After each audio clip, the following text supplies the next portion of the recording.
To be whole African, there's something that baffles me. And that is, how is it that rejecting oneself for the comfort of white people, how did that become our reality? How did it become our reality? How did it become our reality that we reject talking about ourselves, expressing things that are specific, those nuances? You know, back in the day when I was coming up as a teenager, they used to say, it's a black thing. And you know what? When you said it's a black thing, for anybody else in the space that wasn't black, that pushed them back a little bit. In other words, mind your business. In other words, stand and learn. In other words, we having a conversation here. It's a black thing. You wouldn't get it, so just roll with this. Right? And that was a little piece of our something that we needed for ourselves, for our preservation. Now as a community and collective, we have nothing, because it became a priority to center white fragility, white comfort, which it doesn't make sense to me, because people having a white culture experience claim that racism is not a thing. This is what they claim. They claim that they didn't own any slaves, they don't participate in enslavement, although they know the truth is that the system that provides so much convenience to people having a white culture experience caused a lot of dysfunction and oppression to African people who don't have access to the things that they have access to as a result of the enslavement of stolen Africans.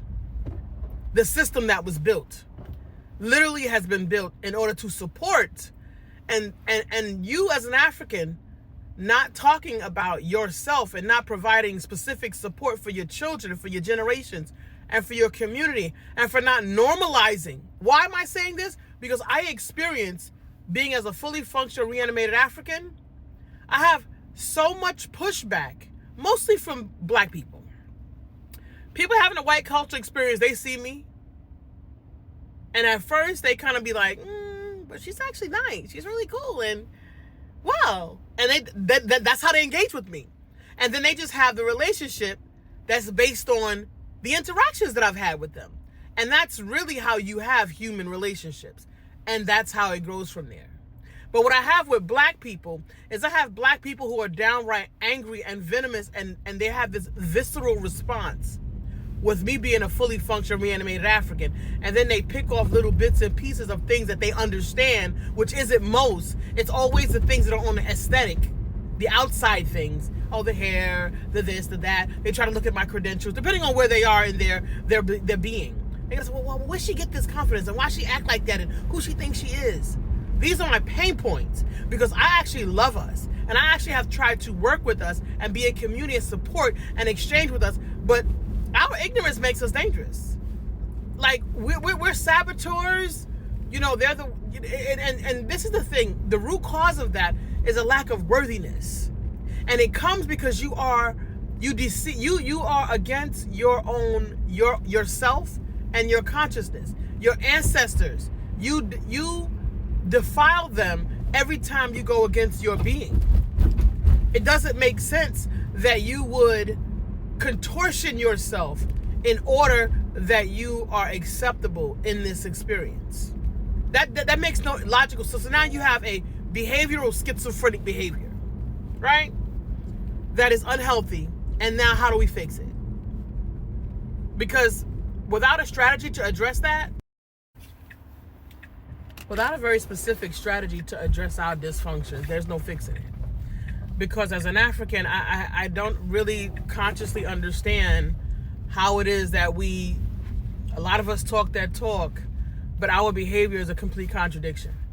And not discussing something because you don't have because that's what happens. We don't discuss, we don't behave, we don't present ourselves as a black person. You know, you talking that black. I don't have black people say, you talking all that black stuff. What? Because, like, aren't you black? Like, aren't you an African?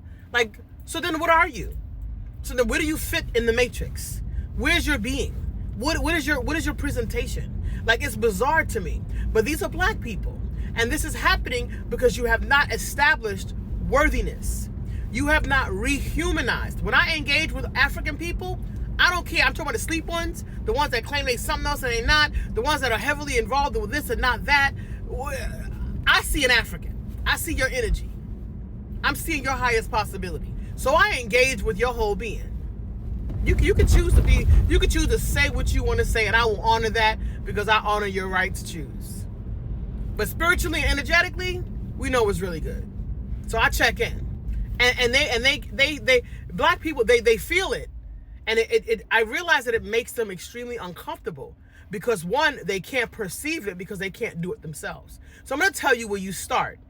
You need worthiness that is not based on any criteria from the matrix. Because remember, African people were not human. So this is not a system that can give you value in your being. So all your stuff, all your clapping ups and your bells and whistles and your little things that the matrix gives you, crumbs that they give you, even a Jay-Z has crumbs according to the matrix. They can take that any day. Ask Diddy. Ask Bill Cosby. They can take it any day. And your being cannot be based in that. Before all of this was an African. Go back to the beginning. So you need worth. You need to humanize yourself. You need to humanize other Africans. And you gotta build in a sense of connection to other African people. And you gotta restore that trust. You gotta figure out how to fix that trust issue that we have. We have a trust issue because we cannot look to each other for support because you have now been deeply submerged in these dysfunctional behaviors of scarcity, scavenging, taking, manipulating. There is enough. There's enough. It's plenty, actually. It's way more than necessary. But there's only a little teeny iota for black people. And y'all all grappling for that teeny crumb. Because y'all submit inside of learned helplessness.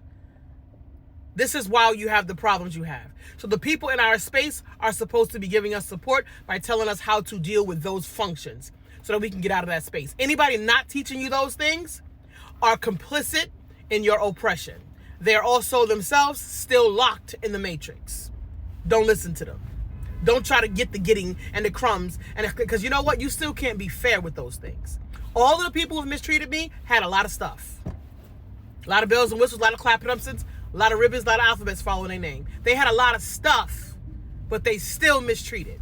Because that reflexive, dysfunctional scarcity mentality is inside, it's deep. Okay?